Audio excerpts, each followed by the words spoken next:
Hello friends, welcome back to my RD English. My friends, आज की इस video में हम लोग सिर्फ स्पोकन के लिए क्या क्या ज़रूरी है इस टॉपिक पे चर्चा करेंगे। बस पूरे ग्रामर को पढ़ने की हमें कोई ज़रूरत नहीं है और बिना ग्रामर पढ़े आप स्पोकन सीख जाओगे, बट उसमें भी कुछ टॉपिक्स है, उसे जानना बहुत ही ज़रूरी है। मैं यहाँ एक्सप्लेन तो नहीं करूँगा, लेकिन इस टॉपिक के बारे में अवश्य बता दूंगा जिसे प्रिपेयर आप खुद से करके स्पोकन सीख सकते हो। तो चलिए शुरू करते हैं। ये देखिए, ये हुआ। सबसे पहले आप अगर स्पोकन भी सीख रहे हो तो पहले ये देखो, पहले साउंड के बारे में जरूरी है जानना। साउंड जो अंग्रेजी में 44 साउंड है, मैं इसे फोनेटिक ट्रांसक्रिप्शन के नाम से भी जाना जाता है। इसके बारे में मैं ऑलरेडी एक वीडियो बना चुका हूँ, आप जा करके देख सकते हैं, डायल कर सकते हैं आप RD English classes phonetic transcription, जो बीए वाले स्टूडेंट के लिए इंपॉर्टेंट है। पेपर 8 में आता है बीए वाले के स्टूडेंट के लिए। अब ये देखिए, साउंड किसको कहते हैं? ये आवाज। इसी से तो ये आवाज जो है ना, इस आवाज को परख करके लिंग्विस्टिक जो है वह सिंबल बनाया है। उस सिंबल का नाम है लेटर। उसके बाद लेटर के बारे में जानना है। अंग्रेजी में 26 लेटर है। सभी भाषा का सिंबल अलग अलग है, सभी भाषा में जो साउंड बना है वो अलग अलग है।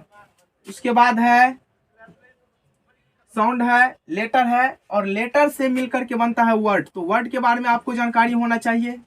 वर्ड जिसमें नॉन प्रोनाउन एडजेक्टिव वर्ब जो जानते हो ना, ये वर्ड ही है। अगर हमें वर्ड ना याद हो तो हम ये नहीं कह सकते हैं कलम को अंग्रेजी में क्या कहेंगे, लोटा, छिपा, दाल, भात, इस सब को अंग्रेजी में कैसे कहेंगे, ये पता ही नहीं चलेगा। तो फिर आपके लिए अंग्रेजी हार्ड हो जाएगा बोलना। ये छोटे छोटे वर्ड हमें जानना जरूरी होगा। आपको ये इसके लिए रिमेंबर करना होगा। ये रिमेंबर करोगे वर्ड तो जानोगे। और हम लोग इस पे बहुत ज्यादा वर्क करेंगे। 10 से 15 वर्ड, यानी 10 to 15 words every day we will remember. Every day I will give a task to remember it, and after 13 days, it means 1 month, you will feel, oh, English will be very easy after some days, and you will start speaking English. आपका confidence will be also increase, confidence भी बढ़ेंगे। अब ये देखिए, word है। Word के बाद हमें वर्ड जब हम जान जाएंगे तो सेंटेंस। इस सेंटेंस के साथ एक क्लॉज आता है, इसको आप ऐसे भी लिख सकते हो। सेंटेंस के बाद एक क्लॉज है, क्लॉज आप जानोगे। ये क्लॉज वाक्य खंड होता है। इसमें डिक्शनरी में इस वर्ड का चर्चा नहीं दिया गया, बट इसका है। ग्रामेरियन इसको लिखते लिखते इस प्रकार से लिखने लगे हैं। इसका अर्थ होता है वाक्य खंड। इसके बारे में जानेंगे, जिसमें एक सब्जेक्ट और एक वर्ब के ही सिर्फ चर्चा होते हैं। 2 सब्जेक्ट 2 वर्ब नहीं आएगा। अगर आ जाए तो वो सेंटेंस होगा, उसमें ऑब्जेक्ट को भी रिमूव कर दिया जाता है। अब ये देखिए, इससे बनता है सेंटेंस, और यही क्लॉज या सेंटेंस यही है। सेंटेंस कहता है कि clause is the part of longer sentence in which has one subject and one verb. ये इसी का छोटा रूप होता है, जिसमें एक सब्जेक्ट और एक वर्ब होता है। और ये सेंटेंस लॉन्गर से, ये जो है ना, ये सेंटेंस, इसमें सब्जेक्ट वर्ब, मतलब जितना भी चाहे जो कुछ भी हम लोग बोलते हैं वो सारा का सारा सेंटेंस ही है, और क्लॉज भी सेंटेंस है। इसके बाद हम लोग लैंग्वेज पर पहुंच जाते हैं। और ये जब हम लैंग्वेज पर पहुंच जाते हैं, यानी भाषा पर जब हम लोग पहुंच जाते हैं, समझिए कि आप बोलना लिखना या अंग्रेजी भाषा सीख गए हैं। तो इसके लिए ग्रामर की जरूरत होती है। हमें सिर्फ अगर ये जान ले तो कोई ग्रामर की जरूरत नहीं है, और बस 3 से 4 दिन में आप ये सब जान जाओगे। ये देखिए, सेंटेंस का ये प्रकार है।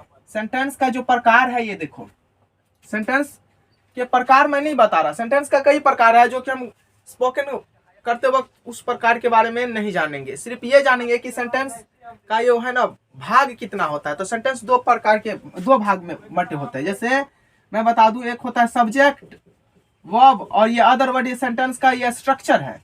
किसी भी अंग्रेजी सेंटेंस का स्ट्रक्चर सब्जेक्ट वर्ब और अदर वर्ड होता है, जिसमें ये सब्जेक्ट हटने के बाद जो बच जाता है उसे प्रीडिकेट कहा गया है। जैसे I am a doctor, I am ये डॉक्टर है, यहाँ पर आई सब्जेक्ट है, इसको हटाने के बाद जो बच जाता है उसे प्रीडिकेट कहा गया है। ठीक ना। तो ये इस प्रकार सेंटेंस का दो प्रकार है, ये प्रकार नहीं यानी भाग है, एक ये और एक ये, जिसमें हम लोग नाम रख सकते हैं। एक में सब्जेक्ट, एक सब्जेक्ट है, सब्जेक्ट उद्देश्य एंड ऑब्जेक्ट, यहाँ रखते हैं, यहाँ object, I am sorry, subject and predicate, predicate विधेय, सब्जेक्ट एंड प्रीडिकेट।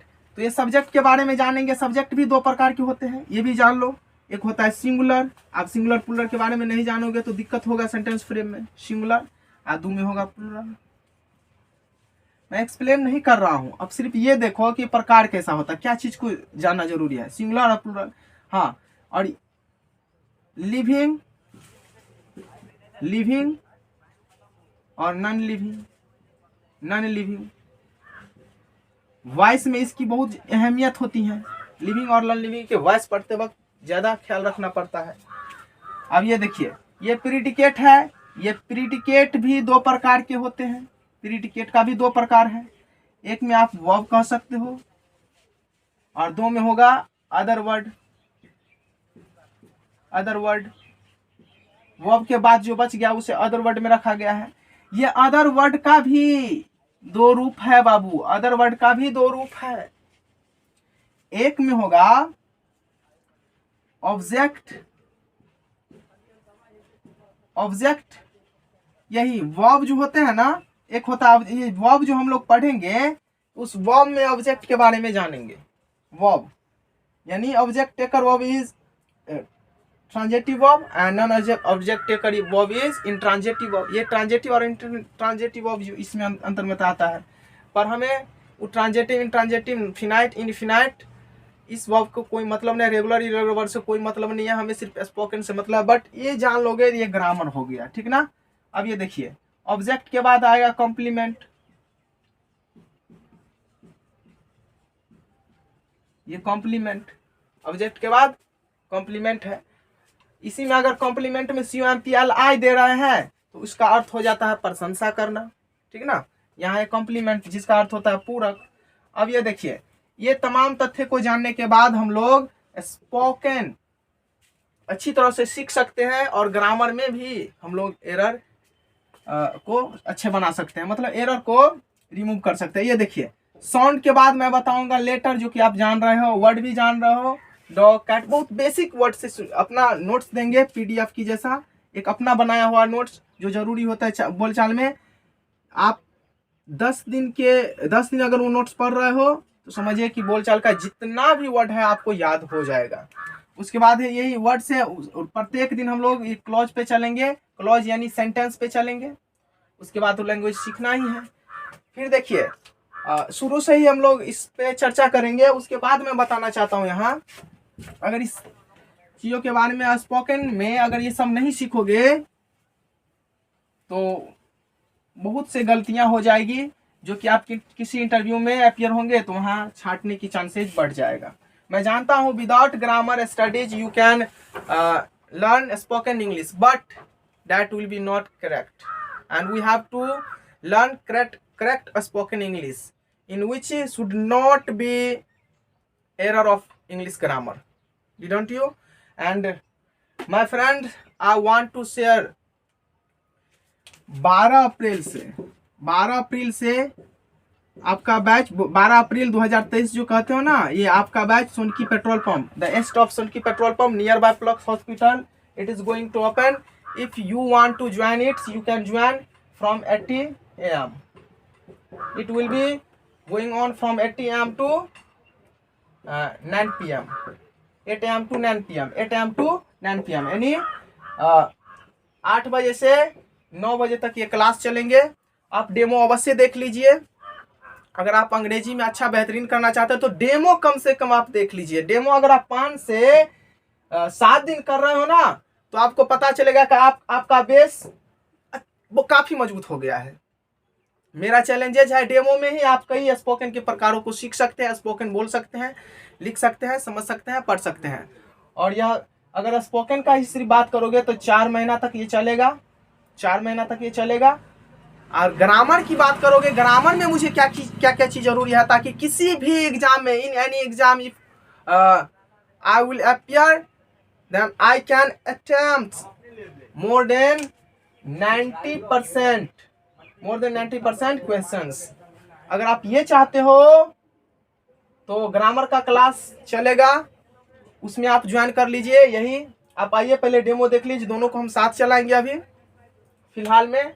ग्रामर में क्या क्या पढ़ेंगे उस पर अभी एक और वीडियो मैं बना रहा हूँ, आप उसे भी देख लीजिएगा। Thanks watching till last. If you have any doubt you can comment me and you can ask. Okay, bye.